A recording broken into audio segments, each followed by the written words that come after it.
여러분 안녕하십니까. 신문을 푸는 방송 아침의 매일경제입니다. 장기전에 대비해야 한다. 어제 방역당국이 국민들에게 전한 당부였습니다.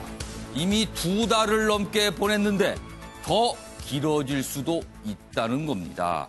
확진자가 4만 명을 넘어선 유럽이나 계속 불안불안한 미국을 보면 그럴 만도 하다는 생각이 듭니다.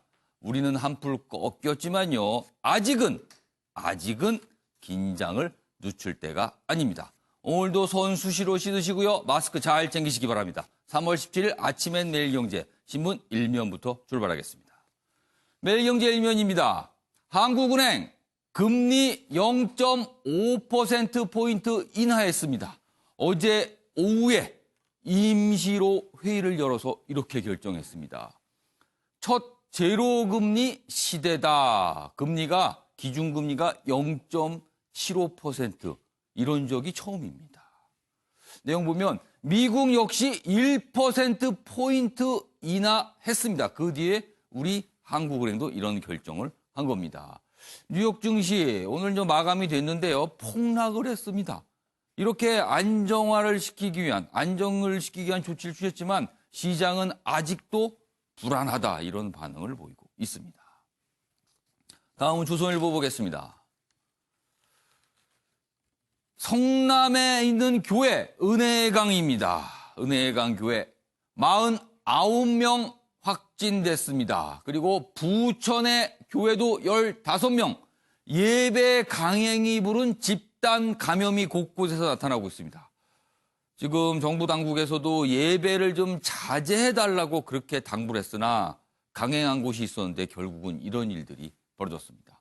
전국 교회 7곳에서 140여 명 확진 나왔습니다. 이번엔 중앙일보 확인해 보겠습니다. 유럽발 확진자 22명, 중국발 확진자 숫자를 넘어섰습니다. 지금 유럽 심상치 않게 가고 있습니다. 유럽 전역에서 확진자 숫자가 4만 명을 이미 넘어섰습니다. 그리고 이탈리아 경우는요, 사망자가 하루에 수백 명씩 늘어나고 있습니다. 마지막으로 국민일보 보겠습니다. 이쪽에 크게 기사가 있습니다. 일상 멈추자 실직 도미노다. 무너지는 밑바닥 경제 이렇게 돼 있습니다. 여기 보시면요. 많은 분들 집에만 계시죠? 사람들 잘 안 만납니다. 그러니까 식당 안 됩니다. 식당이 안 되면 재료상도 힘들고요. 재료상이 힘들면 농가 역시 불황에 빠집니다. 연쇄골이다 이렇게 돼 있습니다. 어떻게 해야 될까요? 해고된 종업원 한 달째 수입이 0원이다. 도매업자는요. IMF 때 외환 위기 때도 이보다는 나았다. 이런 한탄들이 곳곳에서 나오고 있습니다. 자, 지금까지 일면기사 짚어봤고요. 오늘도 4분 나오셨습니다. 소개해드리겠습니다. 먼저 최경선 매일경제 논설위원 자리하셨고요. 백순영 카톨릭의대 교수도 나오셨습니다. 그리고 그 옆에는요. 윤기찬 변호사 그리고 오창석 시사평론가 자리하셨습니다. 안녕하세요.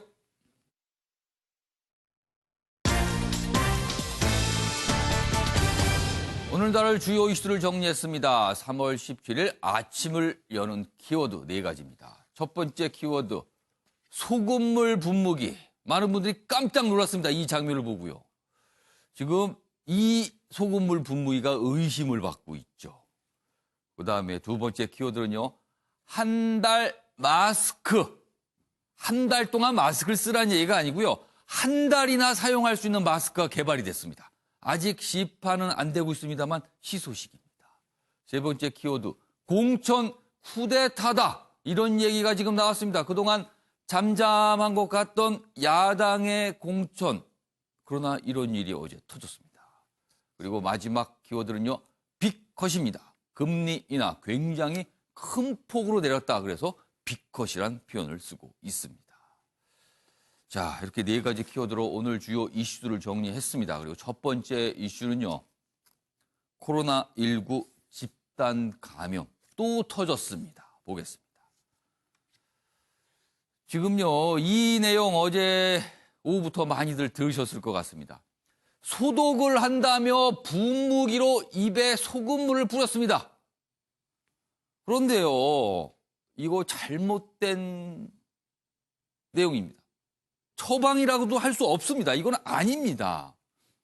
인포데믹이 키운 집단 감염, 인포데믹은요, 잘못된 정보 탓에 오히려 악화되는 상황입니다. 인포데믹입니다. 여기 좀, 이 사진 좀 봐주실까요? 여기 지금 교회 신도로 보이는 분이 여기 앞에 서 계시고요. 뒤에 어떤 분이 분무기를 입에다 집어넣고 뿌리고 있습니다. 이게 문제가 된 겁니다. 지금. 이 분무기엔 소금물이 담겨 있었다고 합니다. 내용 보겠습니다. 성남은혜강 교회 무더기 확진이 나왔습니다. 예배 자제해달라는 그런 당부들이 계속 있었죠. 그러나 예배를 했습니다. 100여 명이 붙어 앉아 예배를 하고 찬송가도 부르고 그랬을 거 아닙니까? 이런 일까지 있었고요. 그전에는요. 그리고 서울, 인천, 충남 거주자도 있었다. 확산 우려가 됩니다. 그리고 교인과 접촉한 70대 여성도 확진이 됐습니다. 다음 기사 하나 더 있습니다. 보시죠. 예배 참석자 입, 손에 소금물 분무, 에어로졸 감염 가능성이 있다. 이런 걱정이 좀 나오고 있습니다. 여기 보면 전문가 얘기예요. 환자, 비말과 섞여서 전파된 듯하다. 그러니까 이 분무기 사용 안 했으면 오히려 나았을 것이다라는 얘기예요, 지금요. 그런데 더 걱정스러운 거는요. 서울의 33%, 그리고 경기의 40% 교회가 예배를 강행하고 있답니다. 예배를 하고 있는 거예요, 계속. 지역사회의 안전을 위협할 수 있다 지적이 나오고 있습니다. 그럼 여기서요, 어제 경기도 방역당국이 이와 관련해 설명을 한 게 있습니다. 들어보겠습니다.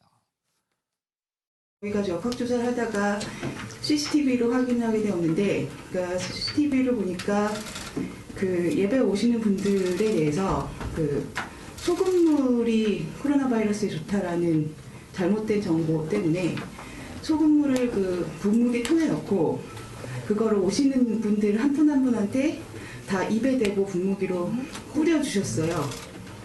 그런 식의 그 소금물 분무기가 계속 모든 참석자들한테 이루어지는 걸 봤기 때문에 사실상 확진자가 더 나올 수밖에 없는 상황입니다. 네. 백준영 교수님. 예. 지금 이 분무기를 사용해서 뭐 손에도 뿌렸다, 뭐 입에도 뿌렸다 이런 얘기가 나오고 입에 뿌렸으면 입에 들어갔으면 그냥 삼켰을 거 아닙니까? 통상적으로 그걸 버렸을까요? 그런데 이 분무기 사용, 지금 이 분무기 사용이 뭔가 이의를 일으킨 거 아니냐 이렇게 좀 의심을 받고 있거든요. 저 분무기를 이 다수한테 신도들 다수한테 이렇게 뿌려줬다는 것은 결국 계속 접종을 해줬다는 그러니까 상황이 한 될 사람이 수가 분무기 하나씩 사용한 게 아니라 계속 그 분무기를 가지고 여러 명을 사용한 거예요, 지금.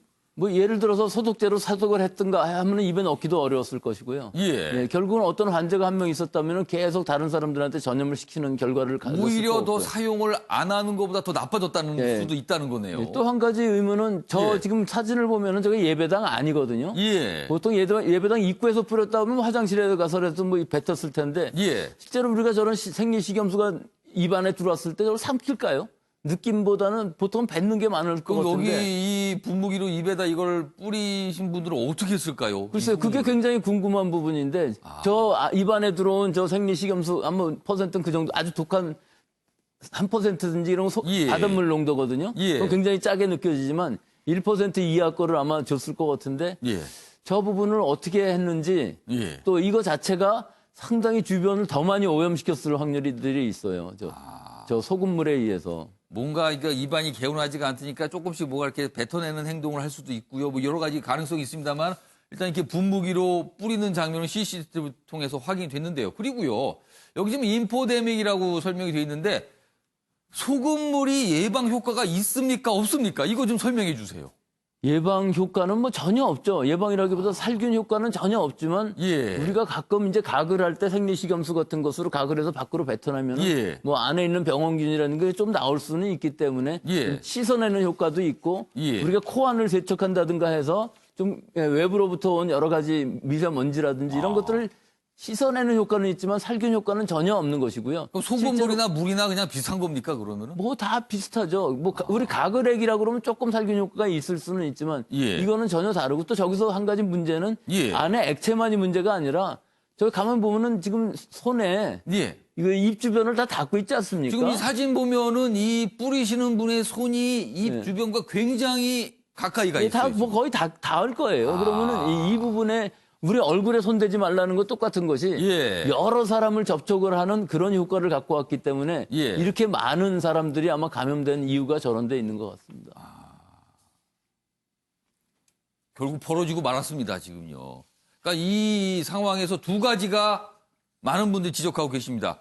예배를 계속했다는 부분, 많은 사람들이 밀접하게 앉아있는 자리를 또 마련했다는 부분이 한 가지고요. 그리고 소금물을 담은 이 분무기를 이렇게 사용했다는 부분, 지금 두 가지가 지금 문제로 지적이 되고 있습니다. 다음 기사 하나 더 보겠습니다. 지금 전국에 이런 예배와 관련돼서 집단 감염이 계속 속출하고 있거든요. 그 내용 다루고 있습니다. 예배 자제 요청 했건만 성남교회에서 하루 40명 이상 지금 무더기 확진이 났습니다. 여기 좀 보시면 지도 좀 잡아주세요. 종교시설 주요 집단 감염 현황을 소개하고 있습니다. 여기 보시면 요 첫 번째가 지금 문제가 된 곳이죠. 성남 은혜강 교회 여기 있습니다. 40명 넘게 집단 감염됐습니다. 그리고요 여기 보십시오. 이쪽입니다. 서울 동안교회 여기도 20명 이상입니다. 이제 PC방 관련 포함해서요. 그리고 여기 보면 경기도 부천에도 있고요. 광명, 대구 뭐 여기 말할 것도 없죠. 대구는요 지금. 그리고 부산의 온천교회 여기 경남 거창에도 있습니다. 지금 전국 곳곳에 어떤 종교시설의 예배와 관련된 내용들이 지금 이렇게 나오고 있습니다. 그 과정에서 집단 감염이 발생했다. 이렇게 지금 방역당국이 보고 있습니다. 자, 그럼 궁금한 것이요. 지금 대형 교회들은 대부분 예배를 안 하고 있습니다. 온라인을 통해서 대체를 하고 있거든요. 그런데 주로 소형 교회들, 중소형 교회들 확산이 나오고 있는 거거든요. 이유가 있을 겁니다. 그러면은 보겠습니다. 무리하게 예배 강행하는 이유는 개별 교회들을 통제할 조직이 약하다는 겁니다. 이런 중소형 교회들은 어떤 이렇게 뭐라 그럴까요? 이렇게 집중화된 어떤 조직에 속해 있지 않다는 거예요. 그러니까 독립적으로 예배도 하고 활동을 한다는 거죠. 그리고 이런 소형 교회들 대부분 재정난이 있다는 겁니다. 그래서 헌금에 의존하는 탓에 예배를 안 하게 되면 교회 운영이 어려질 수도 있다. 그리고 작다 보니까 재정난도 있다 보니까 어떤 인터넷을 활용한 이런 예배 이거 쉽지 않다. 뭐 이런 부분이 좀 설명이 되고 있습니다. 자, 여기서요. 어제 문재인 대통령이 수도권 방역 정말 중요하다 강조한 부분이 있거든요. 확인해 보겠습니다. 수도권에서 콜센터, 교회, 병원, PC방 등의 집단 감염 사례로 인해 긴장의 끈을 조금도 놓을 수 없는 상황입니다. 지금부터가 더욱 중요합니다. 일단 백승명 교수님께 지금 이 성남 은혜강교회 이런 경우가 더 있을 수 있다는 거예요. 왜냐하면 수도권에 있는 교회들 30%, 40% 정도가 아직도 계속 예배를 하고 있다는 거거든요. 그렇다면 비슷한 일이 또 벌어질 수도 있다. 이렇게 볼 수밖에 없어요, 지금요. 그렇죠. 그 신천지에서 그 집단적으로 나왔던 이유가 장기간에 걸쳐서 예배가 계속 이루어지면서 많은 사람들이 감염이 되는 것이거든요. 그 집단 안에서 예배하는 교인들 안에서 지금 이 교회들을 보면 상당히 작은 교회들이 많은데 그 평소에 비해서 상당히 많은 사람들이 모여 있고 또 그 교회의 신도들 주일 예배만 하는 것이 아니고 매주 예배를 하다 보면은 이 중간중간에 뭐 수요 예배도 있고 또 구역 예배도 있고 그래갖고 계속 작은 소모임들이 이루어지고 있어요. 그래서 예배 자체가 안 이루어진다 할지라도 그 구역 예배 같은 소모임도 하지를 않아야 되는데 그런 데에서는 하면은 같이 밥도 먹고 뭐 장시간을 같이 있거든요. 그래서 결국은 교회 신도들이 계속적인 전파를 일으킬 수밖에 없는 상황이기 때문에 지금은 예배, 구역 예배, 사람과의 만남, 특히 또 고령자분들도 많이 계세요. 예. 이 예배에 나오시는 분들. 예. 그러니까 젊은 사람들은 증상이 없어서 같이 맞는다 할지라도 젊은 사람들이 고령자한테 감염시킬 수 있는 위험도 굉장히 높아서 결국은 이 젊은 사람들은 감염이 되어 있는 무증상 감염이 대부분이지만 노인한테는 치명적일 수 예. 있다는 걸 꼭 알고 지금 사회적 거리두기를 꼭 지금 실행해야 될 시기입니다. 자, 온창석 평론가. 소형 교회들 그렇게 좀 재정적으로 어려워서 예배를 멈출 수가 없다 이런 설명이 있는데 그렇습니까 지금? 사실 이제 그런 부분에 있어서는 대형 교회도 마찬가지일 것 같긴 한데요. 예. 물론 대형 교회가 소형 교회보다는 재정적으로는 훨씬 더 나을지 모르겠지만 예. 계속해서 매주 받던 헌금이라든지 이런 부분도 분명히 작용을 할 거라고 보고요. 말씀하셨던 것처럼 사회적 거리두기가 소형 교회 같은 경우는 전혀 이루어질 수가 없습니다. 이른바 밀집 예배 때문인데요. 지금 나왔던 은혜강 교회 같은 경우도 전체 교인이 130명입니다. 예. 그때 이제 같이 예배 받던 사람이 100명이라고 하거든요. 아주 좁은 공간에서 100명이 밀집 예배를 하다 보니까 예. 이른바 확진율이 훨씬 더 높아질 수 있고 확진 가능성이 훨씬 더 높아질 수 있는 거죠. 예. 지금 보면은 최초 감염자가 9일날 확진을 받았는데 예. 9일날 확진 받은 것이 아니라 알고 보면 2일부터 증상이 있었다. 결국 그러면 3월 1일부터 감염이 됐을 수도 있는데 과연 예. 그러면 이 사람은 누구로부터 받았던 것인가? 아무도 알 수 없는 거거든요. 그렇기 때문에 이미 10일가량의 확진 노출이 되어 있습니다. 그러니까 예. 소형 교회일수록 밀집 예배 그리고 헌금이라든지 재정 상황이라든지 이런 부분에 있어서 더 쉬어갈 수 없는 그런 부분들이 크게 작용하고 있다 볼 수 있습니다. 최영선 의원님. 지금 뭔가 좀 조치가 있어야 될 것 같은데 이걸 어떻게 강제를 할 수는 또 없잖아요. 이거 어떻게 해야 됩니까? 일단 종교의 세계와 과학의 세계가 다른 거는 맞는데 예. 아주 일부이지만 저런 그 사례를 보면은 예. 의도적으로 과학을 싫어하는 것 같다는 느낌을 받습니다. 얕은 서로 다른 세계에 대한 그 인정을 예. 하지 않는 그렇게 해서 결과적으로는 자기 신도들을 위험에 빠뜨리고 나아가서는 사회를 위험에 빠뜨리는데 전체적으로 다 피해를 보게 되는 거예요. 예, 지금요. 그렇죠.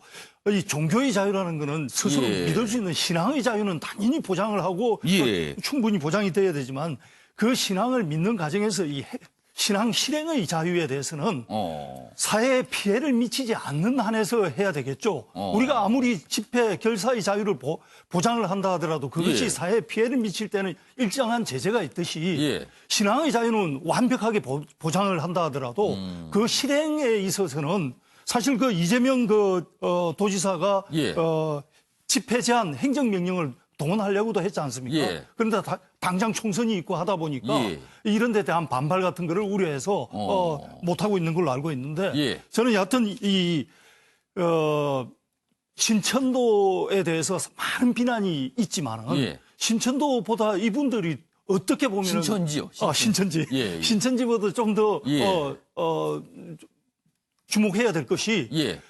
그때는 바이러스가 전염되는 줄 모르고 했다 하더라도 지금은 이미 다 알고 있는 상황에서 이미 경고가 다 들어갔잖아요. 다 알고 있고 사회 전반적으로 사회적 거리두기를 하고 있는 상황에서 예배를 강행한다는 것은 더 큰 비난을 받을 수도 있다. 예. 이걸 좀 직시했으면 좋겠습니다. 윤창 변호사, 법적으로 어떤 조치를 할 수 있는 게 없나요? 이런 거는요? 감염병법엔 있죠. 예. 근데 이제 어떤 정치적 사유 내지 총선이 임박해 있기 때문에 예. 좀 꺼리는 것 같은데 이 중대본에서 예. 가이드라인 정도는 주실 필요가 있고요. 실제 감염법상의 집회금지를 적용을 할 수도 한번 있지 적용하는 않겠는가? 것도 왜냐하면 이것이 이제 종교인들도 사회인인데 예. 사실 그 목사님들 같이 이렇게 그 목회하시는 분들이 사실은 이제 지도층이기 때문에 예. 알아서 해주셔야 되지만 예. 여러 가지 사정이 있으시다면 일률적으로 중대본에서 감염법상의 집회금지 조치를 내리는 것도 예. 한시적으로 예. 내리는 것도 검토해볼 만하다라고 생각합니다. 그러니까 지금은 정상적인 상황에서 통상적으로 했던 행동을 해서는 안 된다는 얘기가 나오는 시절이거든요. 통상적인 시절을 할 땐 아니다. 그 부분이 기준이 돼야 되는 게 아닌가 싶기도 합니다. 한 말씀만 더 드리면 예. 이제 학교도 지금 쉬고 있잖아요. 예. 학교도 쉬고 있고 여러 군데 지금 사회적 거리두기를 예. 하고 있는데 그 고리 하나가 빠지면 사실은 전부 다 필요 없는 조치가 돼버리기 때문에 같이 움직여야 되는 차원에서 보면 예. 이것이 종교의 자유 측면에서 접근하기보다는 사실은 이제 감염병을 막자라는 취지에서 공중보건 형태로 예. 접근하다 보면 예. 좀 스스로 하지 못할 때는 예. 중대본에서 법적인 조치를 하는 것도 저는 개인적으로 뭔가 필요하다고 중대본에서 강력한 어떤 기준을 제시하고요. 정부는 그걸 받아서 좀 집행을 강력화하겠다. 좀 이런 조치가 필요할 때가 아닌가. 좀 이런 지적을 좀 해 주셨어요. 그렇다 보니까 이런 일이 다 있군요. 보겠습니다.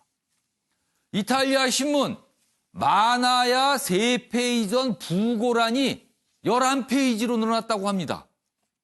부고란, 사망하신 분을 알리는 거잖아요. 누가 사망하셨다, 장례는 어떻게 한다, 이걸 알리는데 유럽의 경우는요, 이 부고를요, 개인들이 낼 수가 있습니다. 우리나라 신문은 좀 유명인 위주로 각 언론사에서 선택을 해서 내잖아요. 근데 이런 유럽 같은 경우에는 신문에 본인이 신청을 하면 이렇게 부고가 낼 수 있어요. 그러니까 가족도 신청할 수도 있고 여러 가지 경우가 있죠. 그러니까 많이 나오는데 여기 보면 피해가 심한 북부 베르가모 지역 3페이지던 게 11페이지로 났답니다. 그만큼 사망하시는 연세 높으신 분들이 많다는 겁니다, 지금요. 유럽에선 일정액 내고 부고를 싣는다. 이런 일이 다 있군요. 단적으로 드러나고 있습니다. 지금 어떤 상황인지요. 다음 내용은 사진을 좀 보겠습니다. 자, 여기 보시죠. 제목이 이렇습니다. 슈엄령 전 마지막 밤을 즐기기 위해 나온 프랑스 사람들. 여기가 어딘가면요. 프랑스 북서부의 렌이라는 도시입니다. 15일 자정부터, 그러니까 16일 넘어가는 그 시간부터 프랑스에서 모든 슈엄령을 내렸거든요. 가게고 뭐고 다 닫으라고.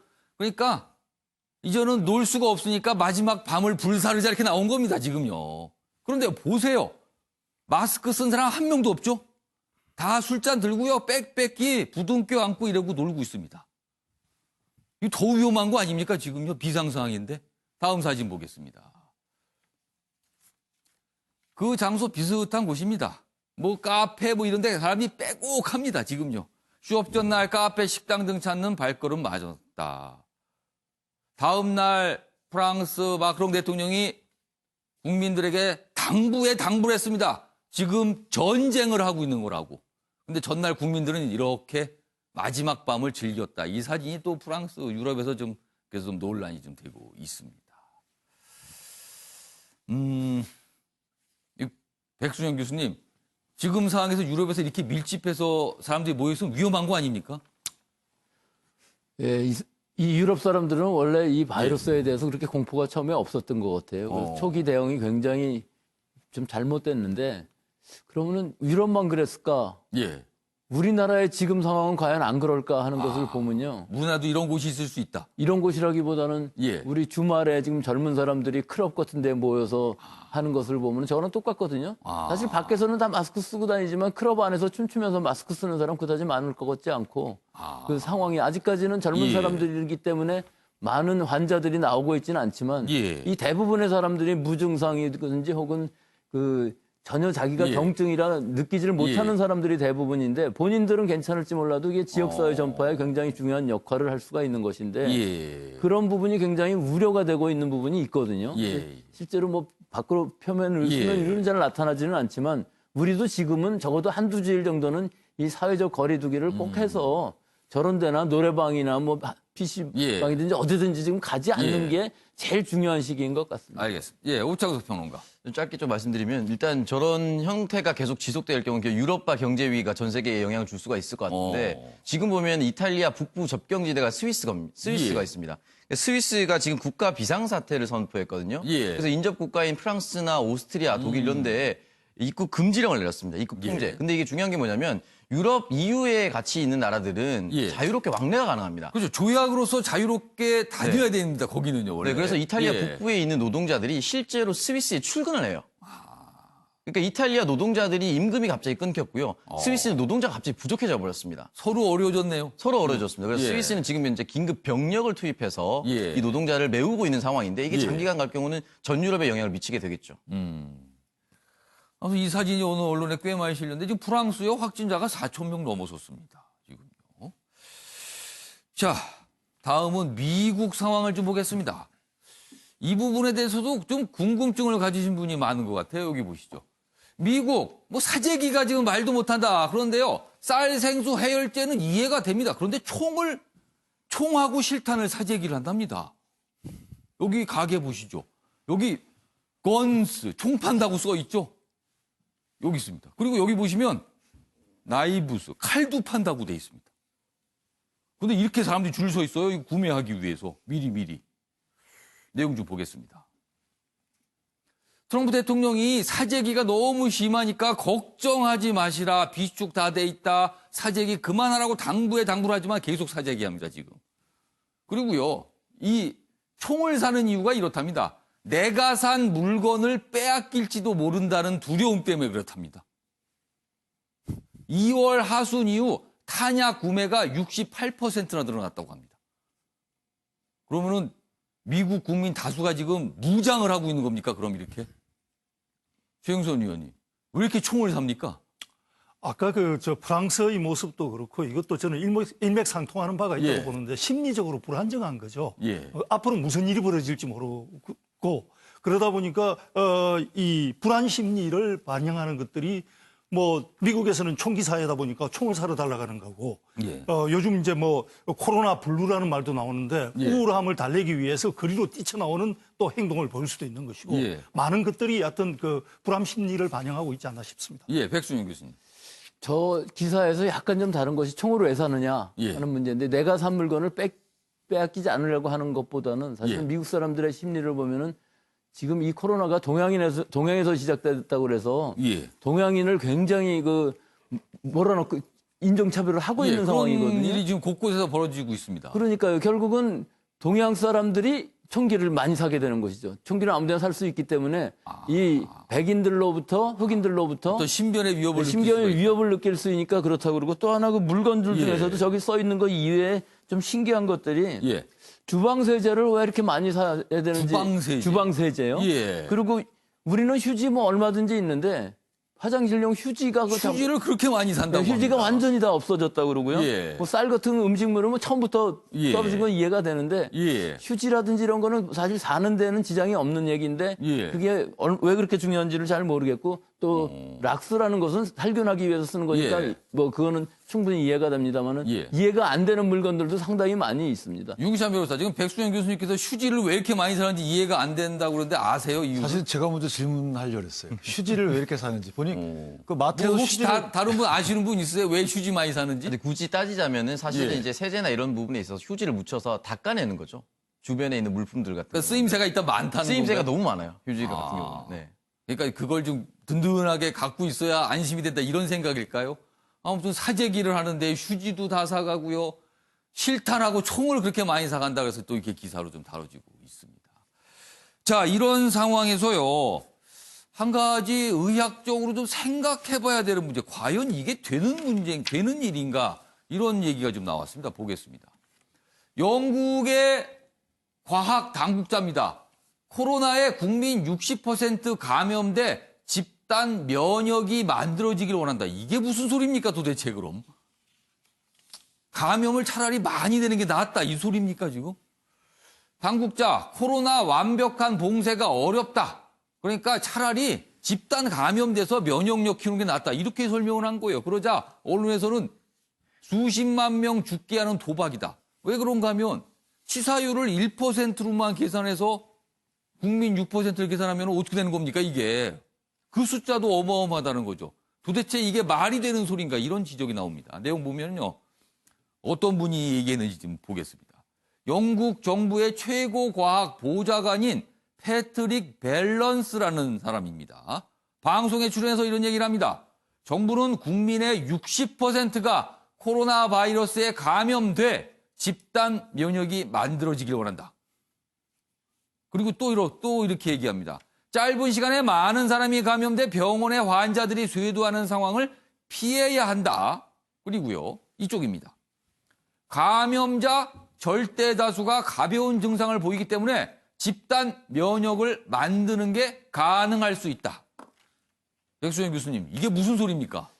제가 조금 더 설명을 길게 해드리자면은 예. 이 집단 면역이란 말은 어디서 쓰는 말이냐 하면은 우리가 송화비 바이러스 같은 경우에 예. 그 백신이 살아있는 백신이에요. 예. 그래서 실제로 살아있으면서 다른 사람들한테 원하지 않는 사람들한테도 많이 옮겨져요. 백신이 옮겨진다고요? 네, 백신이 옮겨지기 때문에 항체가 생기고 면역력을 얻는 거죠. 원치 않는 사람한테도 다 옮겨줄 수가 있어요. 예. 근데 실제로는 지금 선진국에서는 이런 걸 안 써요.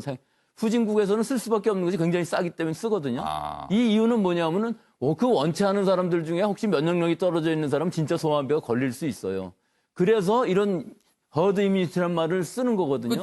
그러니까 백신이 감염된다. 뭐 감염이라는 표현이 많이 보지만 백신이 아무튼 감염을 통해서 퍼지는 거는 다들 좋은 거 아닙니까? 그거는 좋죠. 좋은 예. 건데 지금 우리는 사백신을 써요. 그 부작용 때문에. 아. 이런 것조차도 그런데 그 굉장히 약화시켜 놓은 예. 백신이거든요. 근데 지금 이 얘기는 60%라는 얘기는 뭐냐면은 이 바이러스가 한 사람이 3사람 정도한테 전염을 시켜준다고 했을 때 예. 아무 방역을 안 하면은 예. 그러면은 인구의 60% 정도가 감염이 되면 더 이상 바이러스는 갈 데가 없다는 얘기예요. 더 이상 꽉 찼다는 거네요. 다 감염을. 면역력을 갖게 된 거죠. 아. 더 이상은 이제 갈 만한 나머지 40%가 감염이 안 되었지만 더 이상 전파가 진행되지 않는다. 있으면 원체 항체를 가지고 있는 사람이 많다니까 그러니까 바이러스 거죠. 입장에선 더 이상 이제 퍼질 곳이 없는 그렇죠. 게 돼버린 거예요. 계산은 그런 계산입니다. 그런데 이게 실제로 우리가 지금은 몰라요. 예. 예를 들어서 우리나라도 지금 2자릿수, 1자릿수 이렇게 예. 내려가면서 줄어들겠지만 예. 실제 상황을 보면은 1자릿수가 돼서 한 명이 있다 할지라도 이 사회에 없다고 얘기를 할 수가 없지 그렇죠. 모른다거든요. 다시 퍼질 수가 있는 겁니다. 다시 얼마든지 퍼질 예. 수가 있고 일본, 스웨덴, 예. 영국이 지금 이런 정책을 쓰고 있는데 예. 오히려 이제 환자가 많이 생기면은 의료 공백이 나타난다. 이거 한국이 잘못한다 하는 일본의 논리부터 시작한 거예요. 아. 일본이 전 국민이 그렇게 믿고 있어요. 우리가 아무 조치도 안 하면은 이거는 분명히 이게 낫다. 괜찮다. 사그라든다. 하지만 사그라드는데 한국 것이 저렇게 하면은 저거는 우한이나 대구와 같은 의료 공백이 생기기 때문에 오히려 위험하다. 이게 일본의 논리고 일본 사람들이 한 80%가 이걸 믿고 있다고 그래요. 영국도 좀 비슷하게 생각하는 겁니까? 영국은 그걸 아예 그렇게 얘기를 했어요. 아. 우리는 하나하나 방역을 할 수가 없기 때문에 일반 시민들은 가볍게 앓고 넘어가고 예. 면역을 얻고 그리고 우리는 해결하겠다. 별거 아니라고 계속 얘기하는 거예요. 근데 이게 그건. 별거 아닌 게 실제로는 젊은 사람들은 그렇게 넘어갈지 몰라도 예. 이분들이 고령자가 됐을 때 치료 시기를 놓치는 게 진단을 안 하게 되면 치료 시기가 늦을 수밖에 없고 지금 이탈리아 같은 상황이 나타나는 것이거든요. 지금 고령자한테는 굉장히 이 바이러스에 고령자들이 취약할 수 있다는 게 증명이 돼 있잖아요, 지금. 그게 지금 우리나라를 보면 알 수가 있어요. 예. 우리나라도 일시적인 공백이 생겼을 때 예. 900명씩이나마 올라가고 그랬을 때는 병원이 모자라 갖고서 진단을 못 받고 치료도 못 받고 사망하시는 분이 예. 생긴 게 이게 일시적인 의료 공백이거든요. 예. 우리는 이걸 잘 넘어가서 지금 1% 이하의 치사율을 가지고 있는데 불과한데 예. 예를 들어서 미국만 해도 늦으니까 2%가 넘는 우리 2배가 넘거든요. 예. 이탈리아는 7.3%예요. 예. 영국은 아직 그 데이터까지는 안 나와 있지만 여기에 예. 치명적인 약점은 많은 사람들이 감염되어서 노인이나 기저질환 있는 사람들이 감염됐을 때 예. 과연 얼마나 그 치료를 잘하고 치사율 즉 그 피해를 최소화할 수 있느냐 하는 것이 우리는 지금으로서는 굉장히 위험하거든요. 근데 나중에 결과를 보면은 전 세계적으로 예. 만연한다고 그러면은 그게 더 맞을 수도 있다는 것은 지금 판단을 할 수가 없어요. 아니, 영국 인구가 6천만 명이 넘어가지 않습니까? 그럼 거기에 60%면은 3천만 명 이상이에요. 그걸 지금 생각으로 하고 있다는 겁니까? 물론 보좌관의 어떤 생각일 수 있습니다. 뭐 전국 정부의 공식 어떤 방침이라고는 알 수 있지만 이런 얘기가 이렇게 나오네요. 또 거기서는. 수상도 그 방침은 발표를 했어요. 영국은 실제로 그렇게 하겠다고 그랬었고 예. 여기에 이제 치명적으로 자기네 약점이 있는 것이 예. 이게 분명히 환자 수가 늘어나게 되면 우리 의료 이 시스템이 다 작동을 못하고 이런 즉 병원을 못 가서 실제로 경환자들이 많이 갈 수도 있거든요. 처음에는 다 입원하고 있는데 그 경환자라고 그래서 퇴원을 시키고 중환자를 넣을 수는 이 응급실이 아니기 때문에 이런 부분에 지금 의료 공백을 어떻게 막을 것이냐 하는 것은 이 유럽뿐만 아니라 미국 같은 경우도 다 마찬가지예요. 이걸 어떻게 하면은 임시 병상 같은 걸 많이 만들어서 이 사태를 해결할 수 있느냐 하는 게 지금 시나리오를 짜고서 예. 이 확진자 수가 많이 늘어났을 때의 대비를 다 하고는 있지만 예. 이게 나라마다 다 다른 거죠. 그러니까 방식이 좀 다른 거군요. 그러니까 자칫해서 너무나 많은 확진자 나서 치료에 들어가면은 병원 자체, 그러니까 의료 체계 자체가 완전히 마비될 수 있다. 그 걱정을 하면서 차라리 그냥 감염되게 두는 게 낫다. 지금 이런 것 같아요, 지금. 이탈리아의 경우는 더 심각한 것도 있습니다. 예. 지금 치료 시기가 늦은 고령자들이 많기 때문에 예. 이미 치료 시기를 늦춰서 너무나 많은 의료 장비, 뭐 약품 다 해도 돌아가실 거니까 예. 포기하자는 얘기까지 나오는데 이건 좀 일련의 이건 어떻게 보면은 윤리적 문제가 또 윤리적인 발생할 문제까지도 수 있어요. 갈 수 있는 하지만 이탈리 당국으로 보면은 오히려 피해를 줄이기 위해서 가능성 있는 환자를 먼저 보자는 얘기도 고령자보다는 젊은 확진자를 치료하는 게 낫다 이런 판단 그렇지만 아닙니까? 젊은 그러면? 경증은 큰 문제가 아니지만 지금 중증이더라도 예. 너무 기저질환이 많고 위중한 분들은 포기하자는 얘기까지 나올 정도니까 이 사태가 지금 간단히 끝나지 않고 단기간에 끝날 수 없는 아주 심각한 바이러스 감염증이라고 지금 자칫 이런 내용들 좀 듣고 보니까 자칫 이번 코로나19 이 파문이요 유럽의 경우는 인간을 시험대에 올리는 뭐 이런 모습이 아닐까 생각도 좀 듭니다. 자칫 상황이 그렇게 치닫게 되면은요. 지금까지 계속 우울한 소식만 전해 들었습니다. 지금 연속해서요. 이번에는 조금 숨통이 될 수 있을 만한 소식입니다. 다음 기사 보겠습니다.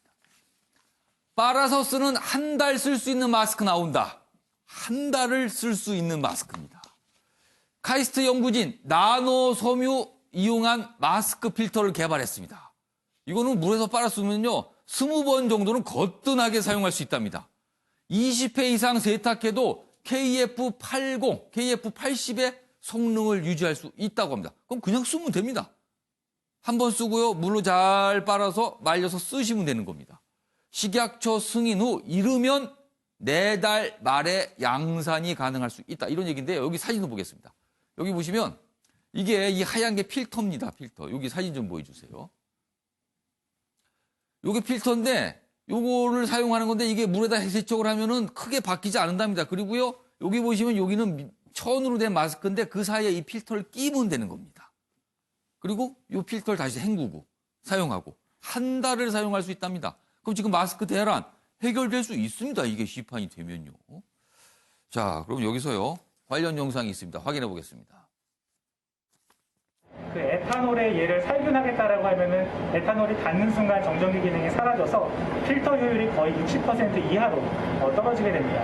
하지만 얘는 정전기 기능이 아니라 물리적으로 차단하는 필터이기 때문에 그 용액이나 이런 것들이 닿아도 괜찮습니다.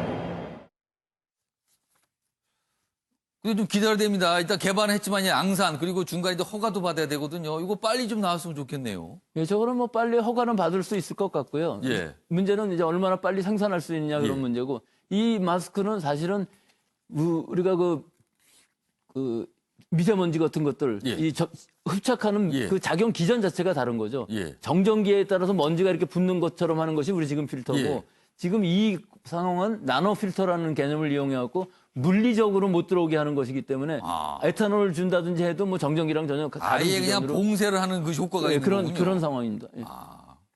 아무튼 이런 거 빨리빨리 개발해서 우리도 쓰고요. 이런 거 빨리빨리 또 수출돼도 괜찮을 것 같습니다. 이 지금 마스크 필요한 나라가 한두 나라가 아닙니다. 지금요. 마스크 다 부족한다고 대란들이 일어나고 있습니다. 알겠습니다. 이번엔 정치권 소식으로 좀 이동해 보겠습니다. 자, 그럼 그 이슈의 제목 확인해 보겠습니다.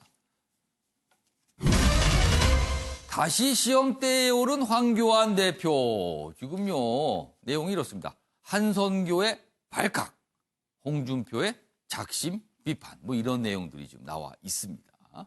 첫 번째 기사 보겠습니다.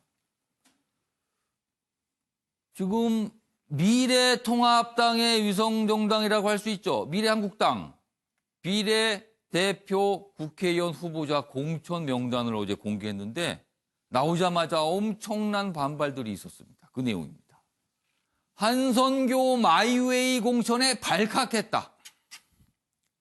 미래통합당 영입인사가 있었는데 원래는 이 영입인사들이 좀 비례대표 앞순위를 가거나 좀 포함됐으면 좋겠다 이런 거였잖아요, 취지가. 그런데 전멸 수준이었다. 그러면 다 다른 사람들이 앞으로 갔다는 거예요, 순위가.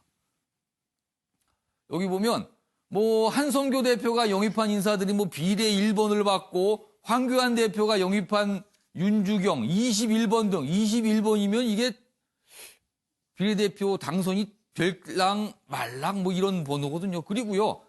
40명 명단 순번 놓고 극심한 진통 어제부터 시작됐습니다. 최고위원들 반발에 확정은 못한 상태입니다.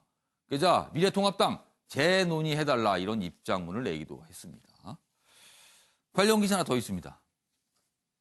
어제 상황을 놓고 이렇게 표현하고 있군요. 황교안 대표 측 한선교의 뒤통수 맞았다. 공천 후대타다. 이렇게 돼 있습니다. 비례대표 명단에 발칵했다는 내용이 있고요. 여기 보면 황교안 대표의 영입 인사가 당선권에 들어간 사람이 딱 한 명이다. 나머진 다 뒤로 밀렸다는 거예요, 번호가. 뭐 이런 내용도 실려 있습니다.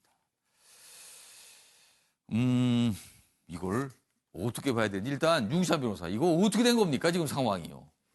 뭐 저도 명단을 보고 좀 깜짝 놀라셨어요? 놀랐는데요. 예. 처음엔 찌라시인 줄 알았어요. 근데 그렇게까지 생각을 예, 하셨어요? 그러니까 그 안에 있는 명단 안에 있는 분들이 뭐 다 훌륭하신 분들이지만 예. 그러니까 비례대표 국회의원은 사실은 상징성 있는 거거든요. 예. 또 순번도 상징성 있고 안에 들어있는 분들도 그렇죠. 그렇고 국민한테 주는 메시지와 당원한테 주는 메시지가 있는 것인데 그에 관련된 전략을 사실 짰었는데 예. 그 전략에 부합되지 않는 이제 명단과 순번이 됐던 거죠. 그럼 어제 그 명단을 보시고 한 40명 가까이 되는 명단이 나왔었는데 딱 보고 이게 도대체 무슨 의미지 이렇게 생각을 하신 거예요? 네, 저는 뭐 일관성 있는 어떤 의미를 발견하지 못했고요.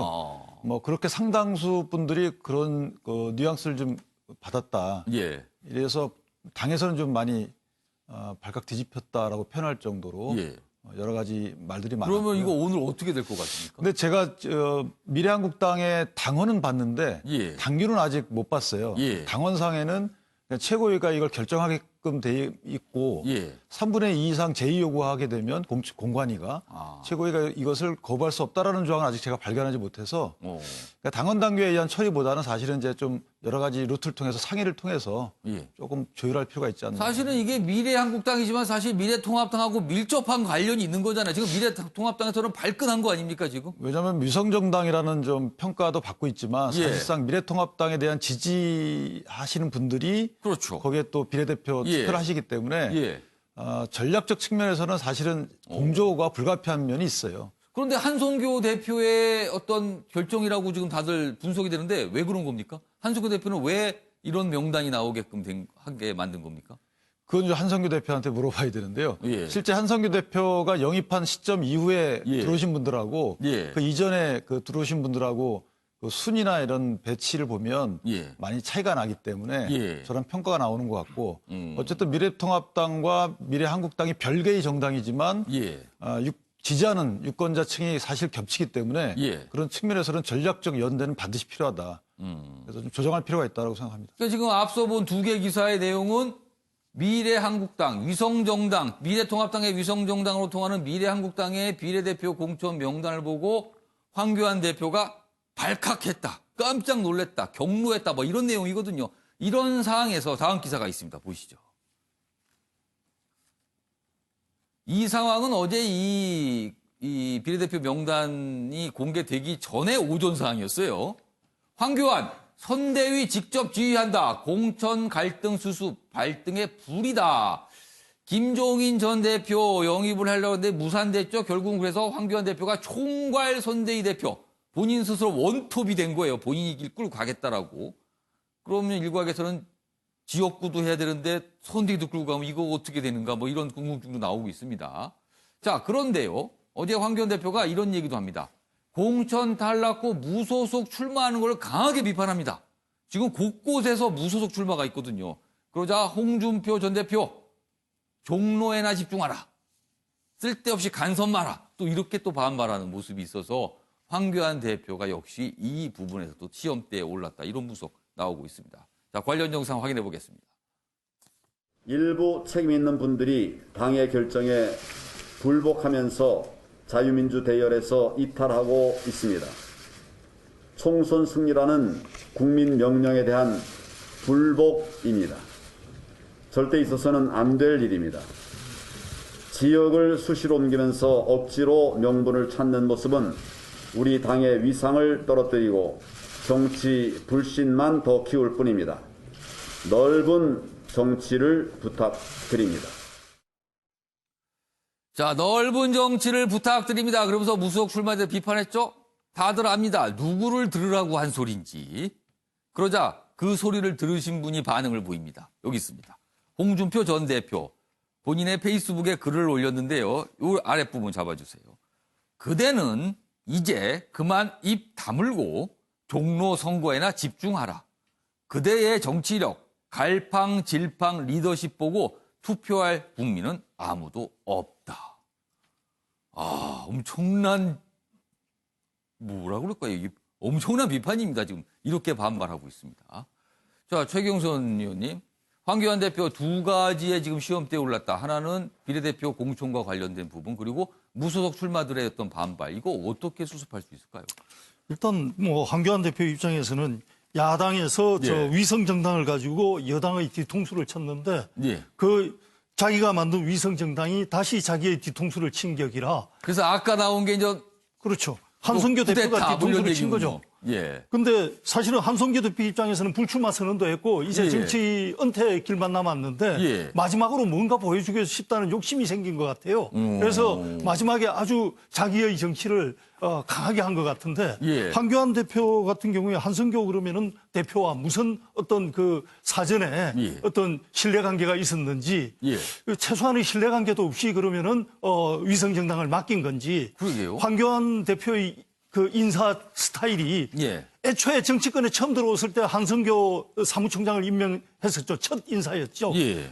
그래서 중요 인사 때마다 한성교 대표를 등용을 했는데 이렇게까지 뒤통수를 맞았으면 과연 한교안 대표의 그 사람 보는 눈이 있는 건지 예. 뭐 그런 걸 전체적으로 의심하게 됩니다. 그러다 보니까 이제 공천에 있어서도 예. 지금 좀 어정쩡한 모습을 보이고 있는데 예. 공천관리위원회가 해놓은 공천을 전적으로 밀어주든가 아니면 예.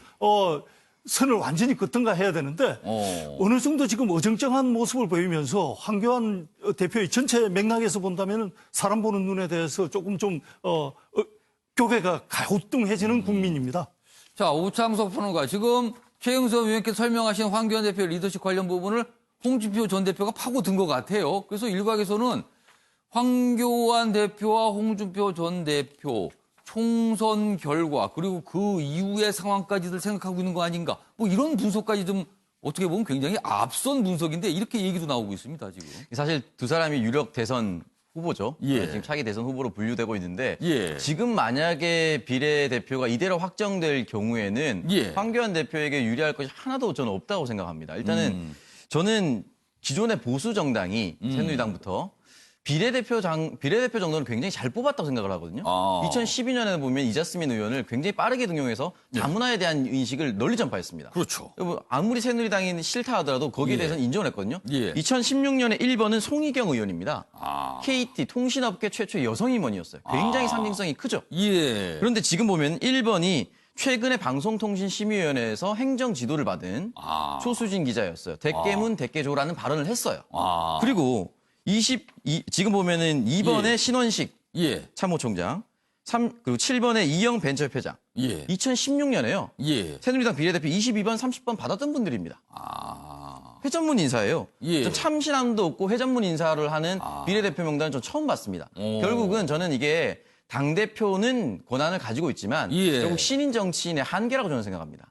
황교안 대표가 아직 원내 진입한 적도 없고 정치 구력이 짧다 보니까 예. 신인 리스크를 저는 가지고 있다라고 보고 권한을 주는 것과 방임을 하는 건 완전히 다릅니다. 예. 지금 너무 방임하고 있는 것이 아닌가 조금 더 적극적으로 개입해서 적어도 비례대표를 보더라도 내가 이 정당은 싫지만 비례대표는 우리 사회를 대변하고 있구나 예. 이런 걸 느끼게 해줘야 되거든요. 예. 전혀 느끼게 해주는 게 없습니다. 그리고 8번 우원재 청년이라고 뽑았는데요. 예. 지금 아직도 이 친구의 그 유튜브의 채널에 가보면 예. 민식이법 반대합니다라고 나와 있습니다. 이거 맘카페에 돌리면요 끝납니다 선거가. 그리고 14번 신동호 MBC 국장 예. 대표적인 MBC 적폐 세력으로 불려 있어요. 근데 다 당선권 안에 들어가 있단 말이죠. 예. 이걸 과연 한선교 의원이 정계 은퇴를 하면서 예. 마지막으로 뭘 보여주고 싶었다라고 하기에는 예. 너무 사천 개인적인 인연 그럼 공천 정말 쿠데타라기보다는 공천 참사라고 볼 수밖에 없는 현실이다. 그러니까 명단 보면은 약간 논란일 수 있는 인물들이 곳곳에 좀 들어있다. 지금 이런 지적들이 좀 나오고 있는데 지금 그런 지적을 해 주셨어요. 네. 윤기찬 변호사 이거 오늘 어떻게 마무리될 것 같습니까? 오늘 뭔가 얘기해야 될 거 아니에요. 만나서 얘기를 하든 어떻게 하든요. 뭐 언론 보니까 그렇게 기사는 나오고 있는데요. 예. 어찌됐든 최고위에서 이제 의결을 하고 있지 않기 때문에 예. 그건 그냥 안이거든요. 현재 예. 안. 아마 상당수 변화가 불가피하지 않을까. 지금 말씀하신 부분이 과하긴 하지만 사실 상당 부분 또 공감하는 부분도 있어요. 그래서 국민적 메시지 측면에서 보면 수정이 불가피하고요. 이것이 어떤 절차를 통해서 저런 명단 순위가 예. 확정이 됐는지에 대해서 사실은 뭐 소상히 밝힐 필요가 있어요. 한성규 대표가. 그렇지 않으면 이런 오해를 사고 이번 선거에 상당히 부정적 영향을 미칠 수 있다. 이렇게 생각합니다. 알겠습니다. 황교안 대표가 시험대에 오른 게 맞긴 하군요. 지금 이걸 어떻게 다룰까 이런 부분입니다. 알겠습니다. 다음 이슈는 더불어민주당과 관련되어 있습니다. 제목으로 확인해 보겠습니다. 내로남불 눈총받는 이해찬 대표. 몇 가지 조치들이 있었는데 무소속 출마 때 영구 제명한다. 그리고요, 물밑에서는 왠지 의원 꿔주기 조짐이 나타나고 있다. 이런 분석까지 나오고 있습니다. 보겠습니다. 첫 번째 기사입니다. 자, 여기 보시면 아빠 찬스 논란이 있었죠. 문석균 무소속 출마 강행으로 나오고 있습니다. 여기 문희상 국회의장의 아들 문석균 경기도 의정부 갑에 출마하려다 여기가 논란 속에 이제 불출마한다는데 다시 좀 나오는 거예요. 그러면은 불출마 선언 2달 만에 번복이다. 이런 상황에서 이해찬 대표가요. 총선 공천에 뭐 반발해서 탈당해서 무소속 출마하면 이거 영구 제명해버리겠다. 이렇게 얘기를 합니다. 다음 기사 보겠습니다. 이해찬 공천 탈락자 탈당 후 무소속 출마하면 영구 제명이다. 이렇게 얘기합니다. 뭔가 당의 리더십을 꽉 잡기 위한 조치라고 보이잖아요. 그런데 여기 보겠습니다. 제목이 이렇죠? 복당 금지의 내로남불 아니냐 이런 비판 나온다는 겁니다. 왜 그런가 하면요. 이해찬 대표 4년 전 총선 때 본인이 똑같은 전력이 있었어요. 본인이 무소속 출마해갖고 당선돼서 들어온 거잖아요. 그러니까 또 이게 지적이 나옵니다. 그리고 또 이런 얘기도 있습니다. 지금 비례연합정당 지금 준비되고 있는데 뭐 일부 불출마 의원들을 만나서 뭐 그쪽으로 가면 어떠냐 뭐 이런 얘기를 한 거 아니냐 뭐 이런 또 지적도 나오고 있거든요. 자, 그럼 여기서 이와 관련된 어제 설명이 있었습니다. 들어보겠습니다. 당대표님의 말씀 또는 결정사항, 고위전략회 결정사항이라고 생각해 주셔도 무방할 것 같습니다. 우리 당에서 출마를 준비하다가 공천을 받지 못해서 탈당하여 무소속으로 출마할 경우 영구 제명하겠습니다. 또 호남 지역에서 다른 당 소속으로 출마하여 당선되거나 된 후에 우리 당으로 입당 또는 복당하겠다며 선거운동을 하는 사례들이 있는데 이 경우에도 우리 당은 입당 또는 복당을 불허하겠습니다. 그러니까 공천 불마했다고 당을 나가서 무소속 출마해서 당선되더라도 당에서 안 받아들인다 이거 아닙니까? 그런데 이해찬 대표가 4년 전에 그 모습이었다는 거죠. 그래서 지적을 받고 있습니다. 다음 기사 보시죠. 꼼수는 꼼수를 낳는다. 여당도 야당도 의원 꿔주기 경쟁이다. 지금 미래통합당 의원들이 미래한국당으로 갔죠? 비례정당을 위해서. 그런데 그걸 그렇게 비판했던 민주당도 그런 모습이다라는 거예요. 이해찬 불출마 의원 만나 이적을 논의한 듯하다. 최소 7명 이상 확보하게 되면 비례대표 순번, 정당이 순번이 앞으로 올라가죠? 그럼 유리해집니다. 이런 것도 노리는 거 아니냐. 그러니까 이게 무엇이냐. 그러자 정의당 보조금 갈취 뭐가 다른가? 당신들은 다른가? 이렇게 또 묻고 있습니다. 이와 관련된 영상도 있습니다. 확인해 보겠습니다. 대표나 이렇게 당의 요청이 있으면은 비례정당으로 좀 옮겨서 난 고민해 본 적이 없어. 그런 얘기 한 번도 생각해 본 적도 없는데. 그럼 오늘 비례가 뭔지 나 잘 몰라. 오늘 현안 말씀은 아예 없어요? 없어. 비례가 뭔지 몰라. 참여 의사 없으신 거예요? 아니 비례가 뭔지를 몰라 내가 아직 그런 생각해 본 적도 없고. 저 제주도하고 저 불교. 만약에 비례가 뭔지도 모른다고 설명했습니다만 언론들은 일단 좀 의심을 하고 있어요. 뭔가 얘기한 거 아니냐고요. 최영선 의원님. 이해찬 대표의 두 가지 모습이 지금 다뤄졌습니다. 이거 어떻게 보셨어요? 일단 무소속 출마하면 영구 제명하겠다는 저 발언 화면 예. 잘 보관하고 계십시오. 좀 머지않아서 다시 쓰게 될 화면일 것 몇 달 같습니다. 뒤에 과연 어떻게 될 것인가? 그러니까 예. 사실은 이게 정치는 살아 움직이는 저 생명과도 같아서 칼자루를 잡았을 때 입장이 다르고 칼날 앞에 섰을 때 입장이 다르고 총선 전이 다르고 또 총선 후가 다릅니다. 그러니까 총선이 끝난 이후에 구도가 어떻게 될지 모르지만은 여야가 첨예하게 어떤 표대결을 해야 될 때 한 표가 아쉬울 때가 많은 게 정치 현실이거든요. 예. 그때 되면은 말이 어떻게 바뀌는지 분명히 저 화면을 다시 불려내가지고 저 때는 저렇게 말했는데 지금은 달라졌다. 예. 이렇게 비교하는 화면을 쓸 시기가 올 거라고 봅니다. 최영선 의원께서 우리 제작진에게 저 영상 잘 보라고 있으라 이렇게까지 좀 당부를 좀 해주셨어요. 윤기찬 변호사는 어떻게 생각하세요? 그 민주당에서 이적 권유 때문에 한국당을 고발한 적이 있어요. 예. 그래서 그런 걸 보면 그럼 어떻게 되는 겁니까? 그럼 이게? 그러니까 저는 어떤 뭐 당시 상황별로 필요성이 인정되는 건 다 알겠는데 예. 집권당에서 이런 행태를 보이는 것은 사실은 국민들한테 큰 실망을 준다는 거죠. 어떻게 믿고 정책을 위반하는 걸 믿고 따라갈 것이며 또 하시는 말씀 어떻게 저걸 믿고 또 국민이 생활해 나가겠습니까? 그래서 이 부분은 사실은 기존에 잘못된 부분은 사과를 하시고 예. 그다음에 새로운 행보를 하셔야 되는데 잘못된 부분에 대한 사과 이런 거 전혀 없으시고 항상 이전의 행보와 반대되는 행보를 하시기 때문에 이런 부분은 정당 모두에 대한 불신을 초래하거든요. 이 부분은 고쳐야 된다고 생각합니다. 지금 국민들이 보기엔 그래요. 이 비례정당 그리고 뭐 의원 꼬주의 관련해서 한쪽은 대놓고 하고 있고 한쪽은 그렇게 안 한다더니 하고 있고 뭐 이렇게 보이는 겁니다. 지금요. 그래서 기사들이 다 그렇게 다뤄지고 있어요. 오창석 평론가는 어떻게 보셨습니까? 일단은 지금 현실적인 선택을 하고 있는 거죠. 선거연합 정당을 만들기 위해서는 예. 이제 여러 정당의 참여가 필요한데 예. 녹색당은 전당원 투표를 했을 때 참여하기로 결정을 했고 이제 미래당 그리고 민주당 이렇게 마음을 먹으면 연합 정당이 꾸려질 수가 있는데 만약에 된다고 했을 경우에 현실적인 판단 번호를 좀 올려야 된다라는 판단을 지금 현역 민주당은 의원이 좀 많이 있어야 순번이 네. 올라가잖아요. 해야 될 것 같다라고 생각을 하는데 예. 결과적으로 사실은 저 모임도 5명을 초청했거든요. 아. 근데 현역 강창일을 혼자 왔어요. 그러니까 거의 의지는 갖고 있으나 현실적으로는 또 어렵지 않을까라는 생각도 조금 해봅니다. 물론 국민들이 보셨을 때 누군가는 지금 상대 정당이 꼼수를 했기 때문에 그걸 막기 위해서라도 연합 정당을 꾸려야 된다라고 보시는 분들도 계실 거고 제목처럼 꼼수 대 꼼수로 맞붙는다라고 보시는 국민들도 있을 겁니다. 그러니까 어제 이제 강창희 의원을 만난 데에서 뭐 계속 또 다른 의원도 만날 예정이다 뭐 이런 얘기가 나오는데 오늘 모습도 뭔가 또 포착이 될 겁니다. 그럼 또 어떤 얘기가 나오겠죠, 지금요. 지켜보겠습니다. 자, 다음 기사도 하나 준비되어 있는데요. 보시죠. 학교 일 안 해도 월급. 조희연 서울시 교육감. 이 뭐 발언이 아니라 정확히 글이죠. 이 글을 써서 엄청난 비판을 받고 있습니다. 내용을 이런 글입니다. 뭐 아시는 분도 있겠지만 모르시는 분도 있을 것 같아서 소개해드리겠습니다. 페이스북을 통해서 이런 얘기를 써놨어요.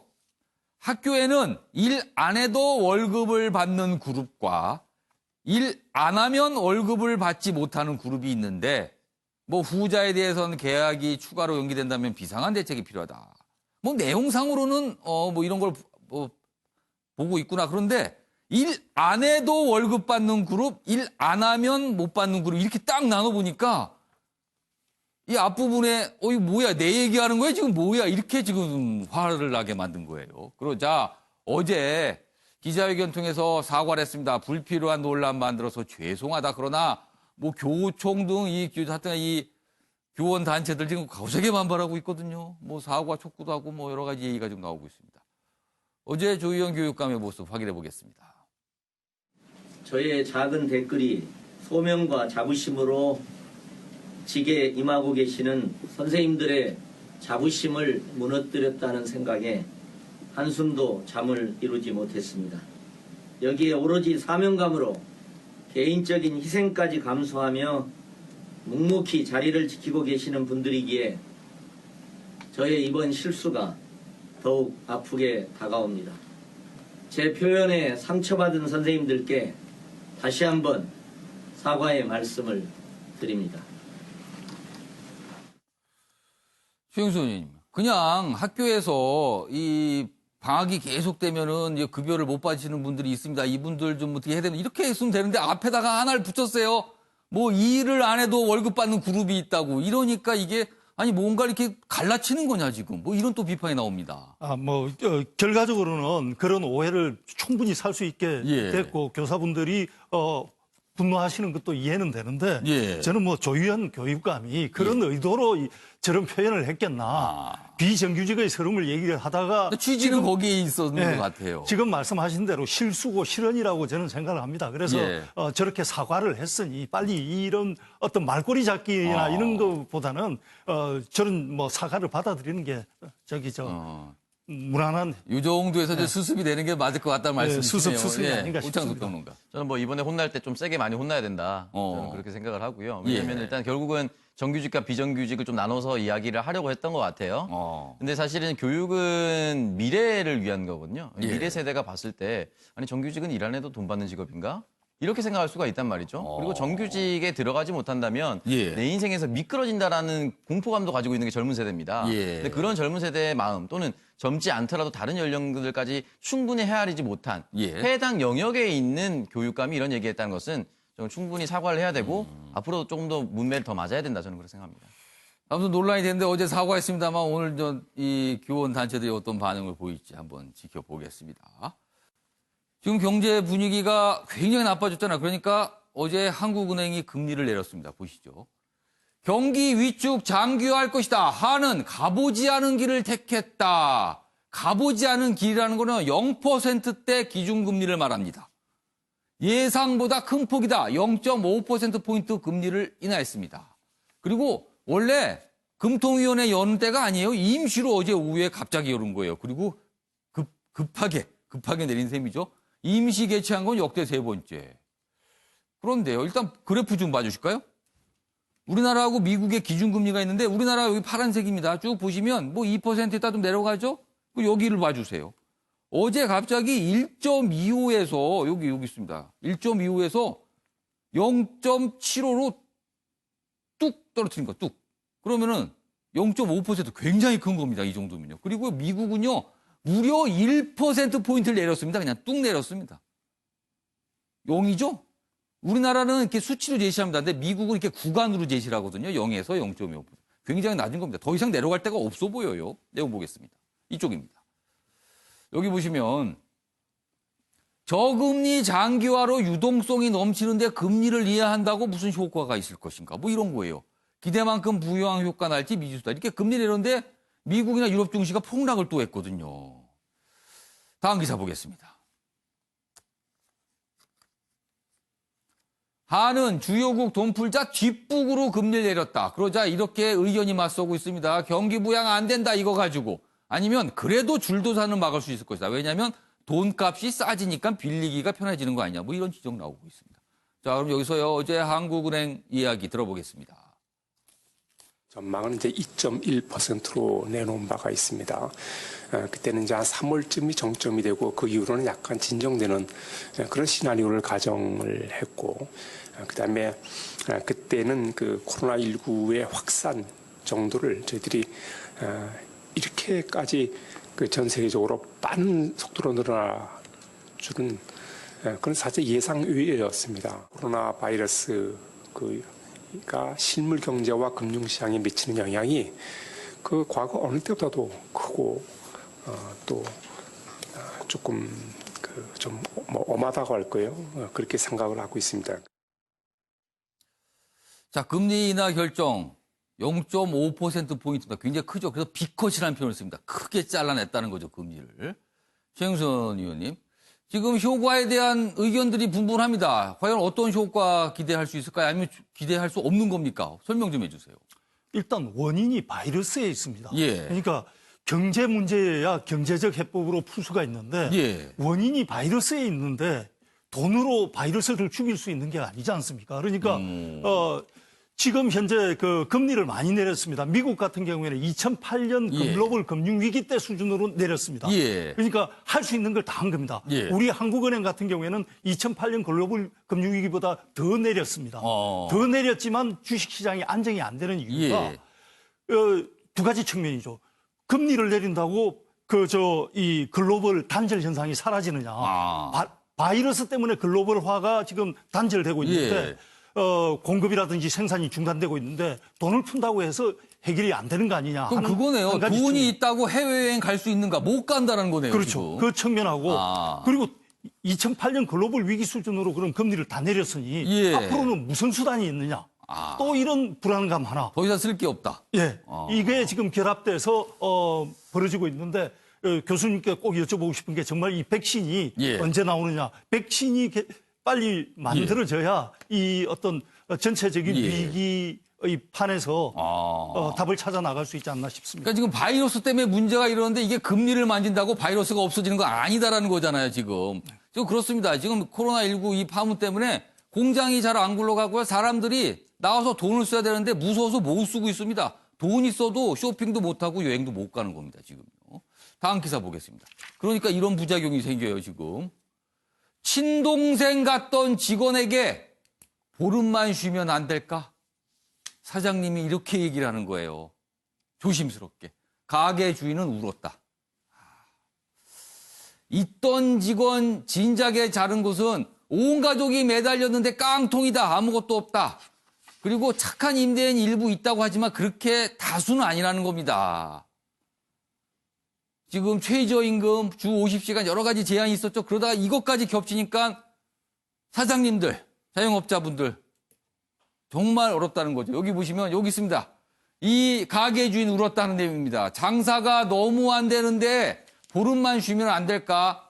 내도 먹고 살아야 하는데 정말 미안타. 내 꼭 연락하마 지나면 대구에서 있었던 일입니다. 윤찬 변호사, 이거 어떻게 해야 됩니까? 그러니까 기존에는 이제 고정비용 때문에 많은 그 어려움을 겪다가 예. 매출도 줄니까 줄는 정도가 아니고 거의 매출이 없으니까 예. 이제 불가피하게 빚내서 하다가 빚도 포화 상태고 이러니까 이제 문 닫을 수밖에 없는 거예요. 예. 그래서 유동성이 풍부해진다고 해서 이 나아지는 것은 아니고 사실은 나가 있는 기업들을 불러들여야 됩니다. 리스토어링이라고 하는데 이런 공급망이 끊기는 그 경험을 했기 때문에 예. 이제 밖에 나가 있는 기업들을 한국으로 끌어들여서 한국에서 좀 활성화시킬 수 있는 방안들을 좀 강구해야 될 것 같고 이제 부동산 값이 더 오를까 봐도 걱정이고요. 하여튼 금리를 또 내리게 되면 부동산에도 영향이 미친다 그런 걱정도 있어요. 이미 이제 돈이 많이 풀려 있는 상태이기 때문에 사실은 큰 효과는 없어 보여요.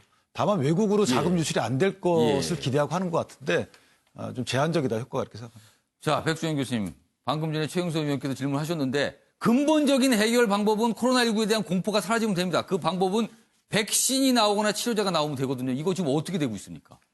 백신이 나오면은 언제 나오느냐가 문제겠죠. 예. 오늘 그 영국이나 그런 데서 나온 얘기처럼 인구의 60%, 전 세계적으로 60%가 감염되고 나면은 그다음엔 백신이 필요 없어지겠죠. 근데 지금 최악의 상황으로 가고 있어서 어느 시기쯤에 이 60%가 될까? 뭐 여름 지나고 그러면 60% 정도 되지 않겠습니까? 근데 지금 NIH에서 개발하고 있는 백신은 사실은 전임상 또 동물 실험 다 끝나고 임상 1상이라는 데까지 가 있는데 그것도 신속 사용으로 임상 허가를 받았어요. 그래서 그다지 멀지 않은 시기에 다 유효성은 분명히 있기 때문에 이렇게 가는 것이거든요. 그런데 이제 문제는 이것들이 앞으로도 몇 달이 더 걸릴 수 있다는 걸 계산해 보면은 이미 다 퍼지고 나서 그러니까 지금 3월 중순이 지났잖아요. 그럼 앞으로 아무리 빨리 해도 3개월 걸린다고 치면은 그럼 또 여름 다 되는 시기이기 때문에 지금 이 바이러스에 대한 백신 이거는 상당히 좀 시기적으로 만들어졌을 때 과연 얼마나 사람들이 맞을 수 있을까 하는 부분이 생길 수가 있고요. 치료제는 어떻습니까? 그 치료제인 경우도 마찬가지인 것이 이 치료제라는 것도 효과보다도 안전성이 더 우선돼야 되거든요. 그럼 이 안전성을 하기에는 굉장히 시간이 많이 걸려요. 또 이게 임상실험을 많이 해야 그렇죠. 많이 해야 되니까 뭐 5, 6개월 안에 만들어지기 어렵기 때문에 지금 쓰여지고 있는 항바이러스제들 중에서 이 바이러스에 잘 듣는 건 얼마든지 실험으로 찾아낼 수 있거든요. 그러니까 이미 안전성이 어느 정도 확보가 된 그런 항바이러스제를 이용해서 이 바이러스의 치료제로 지금 여러 가지들이 시도되고 쓰이고 있는데 아마 앞으로는 더 많은 그 시도들이 되고 그런 것들은 찾아낼 수 있을 것이고 우리가 중증으로 간 다음에는 막기가 굉장히 어렵지만 항바이러스제라는 것은 초기에 증식이 많이 되고 할 때 이것들을 억제해서 중증으로 가지 않게끔 많이 막아주는 역할들을 할 수가 있기 때문에 이 피해를 최소화하는 데 있어서는 지금 사용되고 있는 여러 가지 항바이러스제를 찾아내는 작업이 굉장히 중요한 시기인 것 같습니다. 지금 보면요, 이런 공포들에 다들 휩싸여 있잖아요. 우리나라뿐만 아니라 다른 나라들. 그러니까 이렇습니다. 가게가 임시 휴업, 코로나 바이러스 영향으로 임시 휴업합니다. 이 임시 언제까지 갈지 모르겠다. 그래서 지금 당국에서는 장기화 얘기까지 지금 하고 있는 거거든요. 그래서 지금 사람들이 공포에 휩싸여 있고요. 경제가 골병이 들고 있는 상황입니다. 자, 아침의 매일경제 오늘 여기서 마치겠습니다. 시청해주신 여러분 고맙습니다.